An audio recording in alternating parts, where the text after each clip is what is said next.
मोक्ष मार्ग प्रकाशक आचार्य पंडित तोडरमलजीने लिहिलेला हा ग्रंथ. 6वा अधिकार.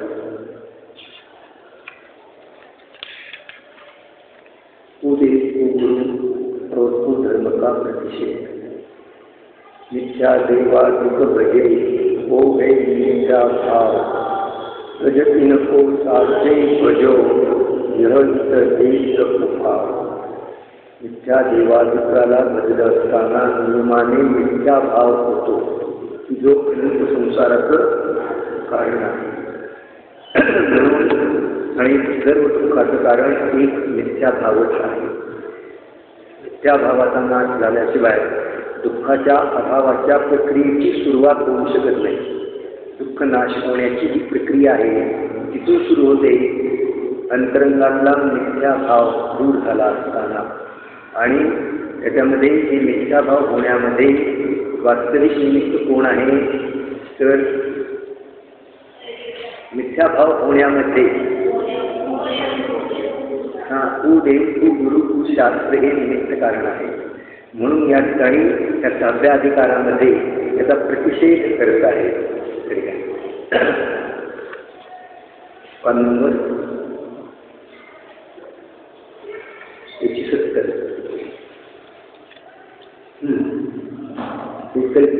उनका भी कई अच्छे चमत्कार देखा जाता है, वो जंगरा के द्वारा किया जाता है. कोई पूर्व पर्याय उनका सेवक था, पश्चात मरकर जंगरा भी हुआ. वही किसी निमित्त से ऐसी बुद्धि हुई, तब वह लोग ने उनको सेवन करने की प्रवृत्ति कराने के अर्थ कोई चमत्कार दिखाता है. जगत बोला किंचित चमत्कार देखकर उस कार्य में लग जाता है. जिस प्रकार जनप्रतिमादिक का भी अतिशय होना सुनते व देखते हैं तो जनकृत नहीं है, देवी व्यंतरादिक होते हैं. उसी प्रकार देवों का कोई चमत्कार होता है वो उनके अंतर व्यंतरादि द्वारा किया होता है ऐसा जानना. जसं या ठिकाणी देवी व्यंतर वगैरे असतात, जिनेंद्र देवाचे भक्त वगैरे, तर ते सर्व लोक जिनेंद्र भगवंताचं सेवन करून या इच्छेने ते काही चमत्कार वगैरे करतात त्या ठिकाणी. परंतु तो चमत्कार देवाचा नाही, जिने देवाने केलेला नाही. जिने देव चमत्कारी नाही, चमत्कारी आहे असं म्हणणं ही एक अपशब्द आहे. म्हणून ती व्यक्ती चमत्कारी आहे. महावीर भगवान चमत्कारी आहे. हे अपशब्द आहे.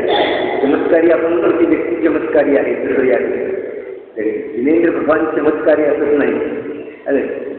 त्या ठिकाणी जे व्यंतर वगैरे आहे त्यांनी त्या ठिकाणी अन्य जीव पण भक्ती मार्गाला लागावे तसे त्यांना भाव झाले म्हणून काहीतरी चमत्कार केला. तो चमत्कार आहे तो व्यंतर कृता, देव कृती ना.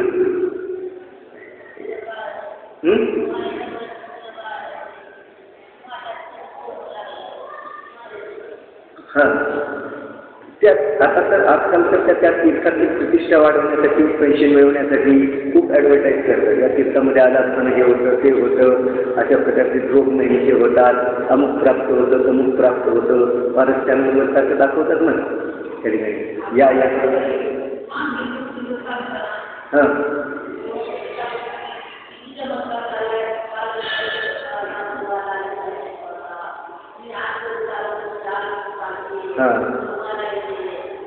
असे चमत्कार त्या ठिकाणी म्हणजे लोकांना त्या ठिकाणी असे त्या ठिकाणी वास्तविक चमत्कार आहे. आपल्या स्वरूपाला जाणे तो सगळ्यात मोठा चमत्कार आहे. आपल्या चैतन्य आपलं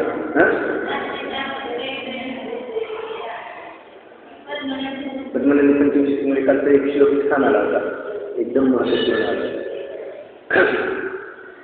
तर आहे काय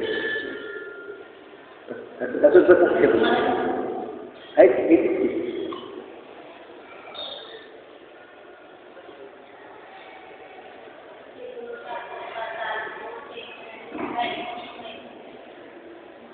हे जिनकृत नाही. तरी लोक आहेत ते अतिशय क्षेत्रामध्ये गर्दी करतात आणि सिद्ध क्षेत्रामध्ये त्या ठिकाणी जात नाही. अतिशय क्षेत्रामध्ये जे त्या ठिकाणी गर्दी करतात म्हणजे हेतू हा असतो की आपल्याला पण आता काहीतरी चमत्कार व्हावा आपल्यामध्ये वगैरे अशा प्रकारे. तरी राजस्थान वगैरे भागामध्ये सिद्ध क्षेत्र नाही, अतिशय क्षेत्रच जास्त आहे. राजस्थानमध्ये सगळी अतिशय क्षेत्र आहेत त्या ठिकाणी. कोणती कोणती?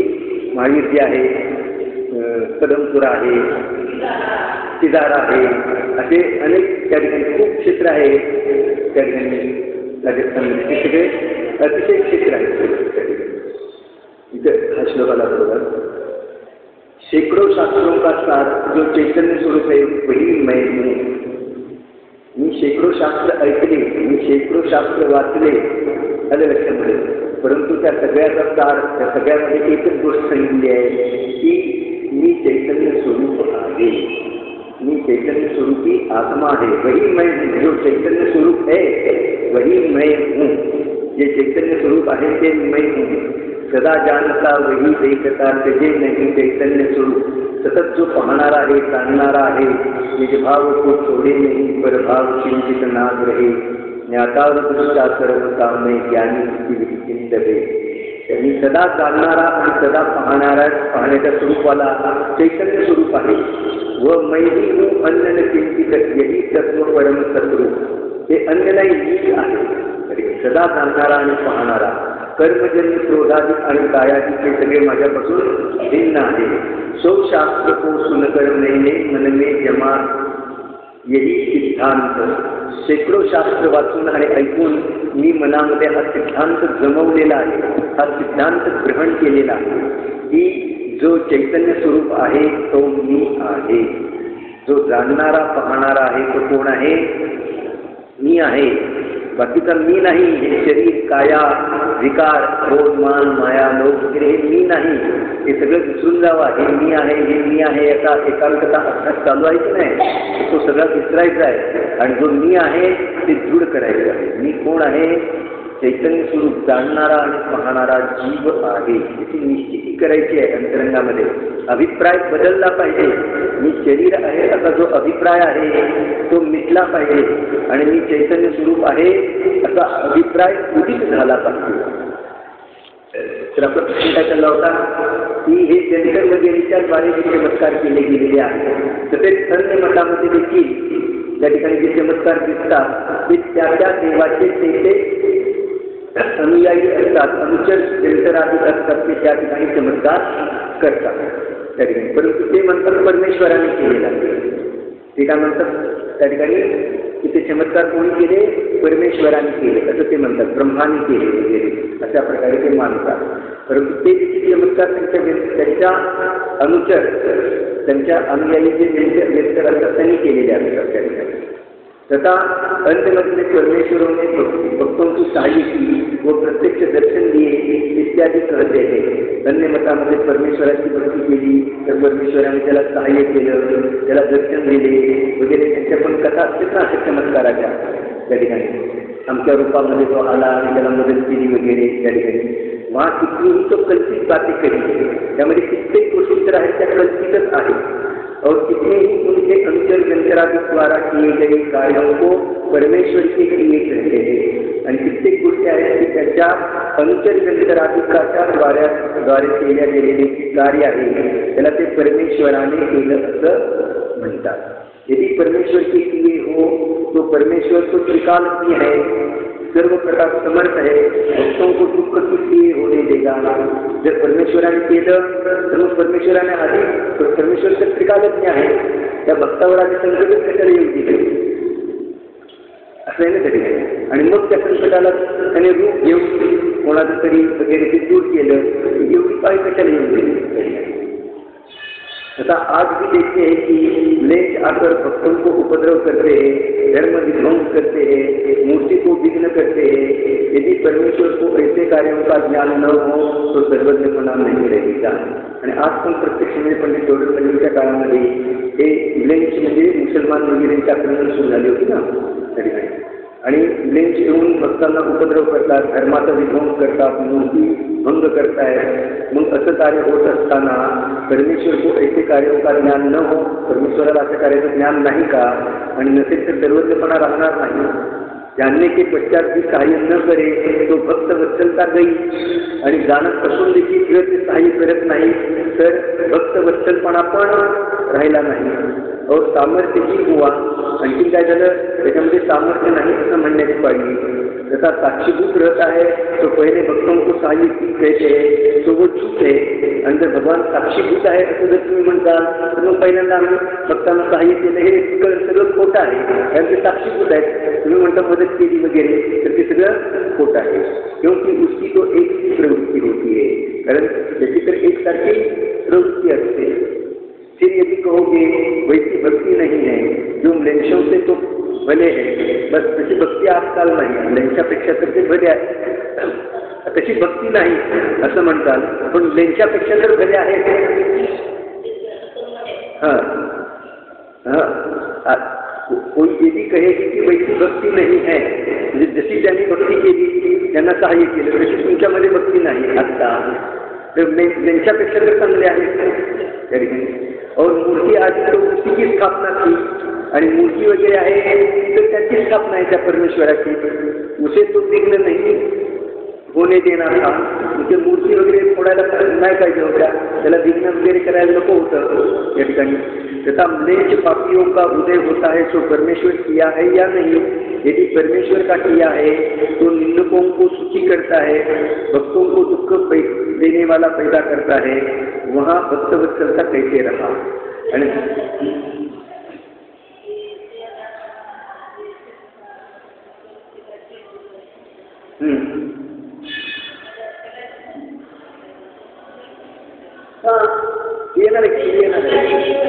येणार आहे.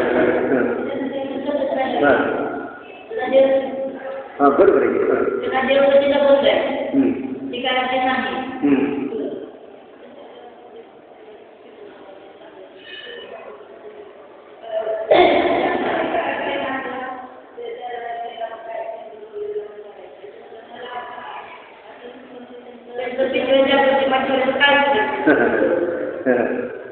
कसली प्रतिमा असते त्यांची?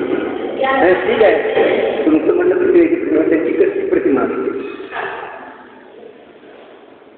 त्यांचं रूप कसलं असतं? रूप कसलं असते तरी सांगा, म्हणजे त्याची पृथ्वीची प्रतिमा बनवायला सांगता येईल ना.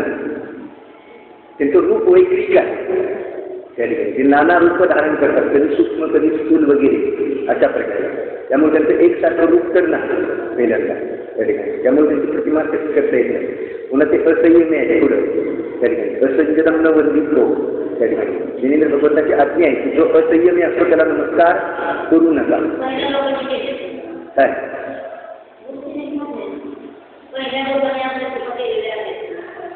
हां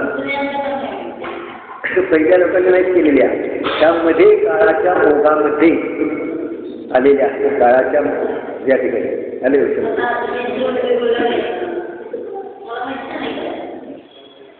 आहे ना मधल्या काळामध्ये ते झाले आम्ही काही नाही, पण ते चौधर्मतीच्या काळामध्ये होते ना, व्यंतर ज्योतिष वगैरे त्याला भजणारे जीव होते आणि त्यांना अनुमोदन देणारे पण होते त्या ठिकाणी. मिथ्या देवी देवादिकांना वगैरे भजणारे होते. मिथ्या म्हणजे कोण? स्वर्गातल्या देवाशी याचा काही संबंध नाही. पहिल्यांदा सांगितलं मिथ्या म्हणजे ज्याच्यामध्ये राग द्वेष वगैरे भावाने जी मजी नाही त्यांना मिथ्या. जी वीतरागतेने सहित आहेत त्यांना त्या ठिकाणी सत्यासते म्हणतात. याचं कारण काय? आत्मस्वरूप आहे ते कसं आहे? आत्म्याचं स्वरूप ज्ञानमय आहे आणि हे ज्ञानमय स्वरूप आहे ते वीतराग भावाच्याच द्वारे किंवा समभावाच्याच द्वारे किंवा राग द्वेष रहित भावाच्याच द्वारे जाणलं जातं. म्हणून त्या ठिकाणी भजनार कोणाला? वीतराग देवाला करतात. उपाय पण तो आहे ना. आपलं स्वरूप कसं आहे? ज्ञानमय, पूर्ण ज्ञानघन वस्तू आहे. आणि ही ज्ञानमय वस्तू आहे माझ्या जाणण्यातच येत नाही, मला शरीर जाणण्यामध्ये येते. ही ज्ञानमय वस्तू जाणण्यामध्ये का येत नाही? तर ही जाणण्यामध्ये येत नाही त्याच्यामध्ये बाधक रागद्वेष आहे. अलग लक्षात. जितके रागद्वेष तीव्र आहे तर तो त्याला जाणू शकणार नाही आत्म्याला. अलग आत्म्याची गोष्ट सुद्धा तो ग्रहण करू शकणार नाही. त्याला तीव्र रागद्वेष असेल तर तो आत्म्याची गोष्ट ऐकायला पण येणार इथपर्यंतची गोष्ट. मग हे रागद्वेष ढिले पडले त्या ठिकाणी वीतराग भाव उत्पन्न होतील, समभाव उत्पन्न होतील, तर त्या ठिकाणी आपला न्यायक स्वभाव पकडीमध्ये येईल. म्हणजे आपला न्यायक स्वभाव पकडीमध्ये येण्यासाठी वीतराग भाव हा हेतू आहे, हेच कारण आहे. वीतराग भाव झाल्याशिवाय न्यायक भाव जाणण्यामध्ये येत नाही. मग याच्यासाठी उपासना कोणाची केली जाईल? ज्याने वीतरागता प्राप्त केली जाईल त्याची उपासना केली जाईल. ज्याच्याजवळ राग आहे, द्वेष आहे, विकार आहे त्याची उपासना केली जात नाही, असं आहे त्या ठिकाणी. आणि हे काळाच्या ओघामध्ये जे तीव्र कशाही जीव आहे त्याने आजकाल बघा ना, शास्त्र वगैरे सगळे आचार्यांचे ग्रंथ छापायचे आता बंद झालं जवळजवळ, आणि शेकडोनी ग्रंथ त्या ठिकाणी सगळे हेच छापले जातात. छोटी छोटी पुस्तकं, असली पुस्तकं, तसली पुस्तकं. आचार्यांचा छोटा ईश्वरोपदेश घ्या, छडाला घ्या, छडाला जरी पंडित दौलतरामजींचा आहे त्या ठिकाणी, किंवा समाधिशतक घ्या, पुरुषार्थी उपाय घ्या. छोटे ग्रंथ आहेत पण तिथे मर्म त्याच्यामध्ये पडलेले आहे. जर वळीनं वाचत केलं आणि वाचल्यानंतर, सुरुवात करून वाचल्यानंतर तुम्ही आपले परिणाम पहा, किती परिणामामध्ये फरक पडलेला असतो. एक ग्रंथ व्यवस्थित पूर्ण क्रमाने वेळच्या वेळेला वाचून पूर्ण करा अर्थसहित, आणि पहा आपल्या परिणामामध्ये किती अंतर पडलेलं आहे.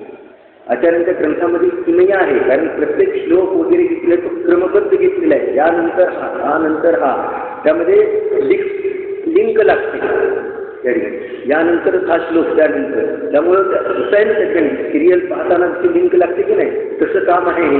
याच्यानंतर हे, याच्यानंतर हे, जिज्ञासा उत्पन्न होत जाते अशा प्रकारे. आता एखादा ग्रंथ व्यवस्थित पूर्ण करेल तर किती रुची वाटते पहा. शास्त्राभ्यासामध्ये रुची पलटून जाते. एक ग्रंथ जर आपण अशा पद्धतीने व्यवस्थित वाचला तर आपली सांसारिक कार्यासंबंधी, विषयासंबंधीची रुची पलटून जाते.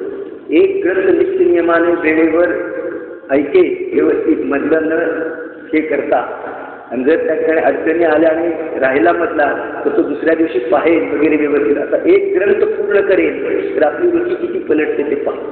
अभ्यास करून बघा. रुची पलटायला वेळ लागत नाही, परंतु त्याचा विधी पण व्यवस्थित असला पाहिजे. तर आजकाल म्हणजे काळाच्या ओघामध्ये सारखं बदलत आहे. आजकाल हे बाकी पुस्तकं, छोटी छोटी पुस्तकं, त्याच्यात क्रम नाही, कोणामध्ये कथन वेगवेगळं अशा प्रकारे, आणि त्यामुळे त्या ठिकाणी यथार्थ भावभासना होत नाही त्या ठिकाणी. तसं या मध्या काळामध्ये जे तीव्र कशाही जीव आहे त्या तीव्र कशाही जीवाने अशा प्रकारे आत्ताच्या काळात काय आहे, आत्ता पण त्या ठिकाणी ते तीव्र कशाही जीव असतात ना त्या ठिकाणी. एक आता त्याकडे प्रत्यक्ष अनुभवणे एक मित्र त्या ठिकाणी, त्याला तो काय करणार त्या ठिकाणी अशा देवी देवतांना भजणार, दुसऱ्याला पण त्यांना देवी देवताला भजायला सांगणार वगैरे. त्याला सांगितलं, अरे हे काय करतो आहे वगैरे त्या ठिकाणी. सगळ्यांना तो घेऊन जाणार, सगळ्यांना असं भजायला लावणार वगैरे. नाही, तुम्ही म्हणताही खरं आहे, पण मला पडताळा आलेला आहे. त्याने काय उत्तर दिलं, पडताळा कशाचा आलेला आहे, म्हणजे जो मिथ्या आहे त्याला मिथ्या तसा पडताळा. पहिला गाठ पडली आणि घराला गाठ पडली, तो म्हणतो काय, मला असं पडताळा आलेला आहे, त्यांना मी भजलो आणि माझं कार्य झालं, असे मला काही पडताळे आलेले आहेत, म्हणून मी त्याच्या प्रकारे त्यांना भजतो.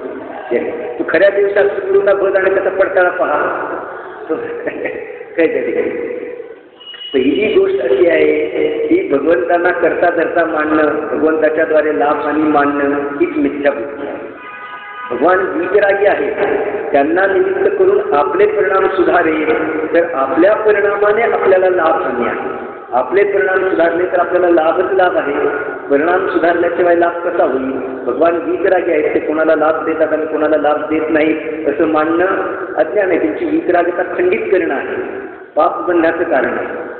लक्षामध्ये हे भगवान मी पूजा वगैरे केली असताना, मी अमुक केलं असताना, आमचं विधान केलं असताना त्या ठिकाणी मला लाभ देणारे आहे असं मानायचं तर काय होईल, तुलाच फक्त लाभ देणारे दुसऱ्यांना नाहीत का. ते वीतरागी आहे. भगवान तुझे एकट्याचे आहेत का सर्वांचे आहेत. सर्वाच्या प्रति त्यांचा समभाव आहे का विषम भाव आहे. भगवान कसे आहेत त्याला पत्ता नाही. पहिली भगवंताची ओळख होणं हे आवश्यक आहे.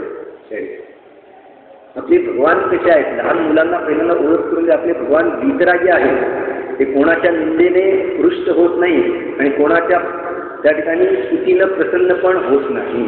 आलं लक्षामध्ये. असे आपले भगवान आहेत. परंतु तरी सुद्धा आपण त्यांच्या गुणांचं जर स्मरण केलं तर आपलं चित्त पुनीत होतं आणि सहजच दुरितं नष्ट होतात. ती दुरितं नष्ट कशामुळे झाली? आपलं चित्त पुनीत झाल्यामुळे. असं आहे ते. तर काळाच्या ओघामध्ये तीव्र कशाही जीव होतात. ते अशा प्रकारे देवामध्ये पण बदल करतात, गुरुमध्ये पण बदल करतात आणि शास्त्रामध्ये पण बदल करतात. हे सगळे तीव्र कशाईचं काम आहे.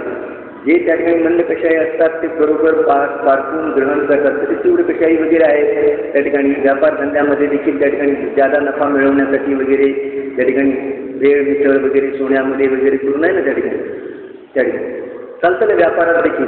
तसं हा पण व्यापारच आहे त्या ठिकाणी. देवशास्त्र गुरु त्यांना व्यापार करून टाकला त्यांनी त्या ठिकाणी. आणि त्याच्यावर पैसे त्या ठिकाणी. आमचं विधान केलं 9,000 रुपये खर्च, आमचं विधानाला 15,000 रुपये खर्च, आमच्या विधानाला 20,000 रुपये खर्च त्या ठिकाणी. बस ती नुसती भरती. वास्तुशास्त्र वगैरे पाहिलं, इतके रुपये द्या, अमुक करा. पैसे मिळवण्याचा धंदा आहे त्या ठिकाणी. तुझं भलं बुरं करणारी वर वस्तू नाही. तुझे परिणाम सुद्धा तुझं भलं होऊ नये. म्हणून त्या ठिकाणी शास्त्र व्यवस्थित वाचा आणि निर्णय करा त्या ठिकाणी की आपलं हित कशात आहे आणि अहित कशात आहे. शास्त्र वाचायचे ते कशासाठी? हित अहिताचा निर्णय करण्यासाठी. जर शास्त्र वाचून हित अहिताचा निर्णय झाला नाही तर नो चेत व्यर्थश्रम श्रुती. हेयोपाधी विज्ञान नो चेत व्यर्थश्रम श्रुती. शास्त्र वाचण्याची श्रम निरर्थक होती त्या ठिकाणी. ग्रहण काय करायचं आणि सोडायचं काय? हित कशात आहे आणि अहित कशात आहे? तर सगळी दुनिया मानून बसले. धन कमवण्यामध्ये, शरीर नीट ठेवण्यामध्ये, आयुष्य वाढवण्यामध्ये माझं हित आहे. आणि तुझी पण अजून बुद्धी शास्त्र वाचून अशीच राहिली की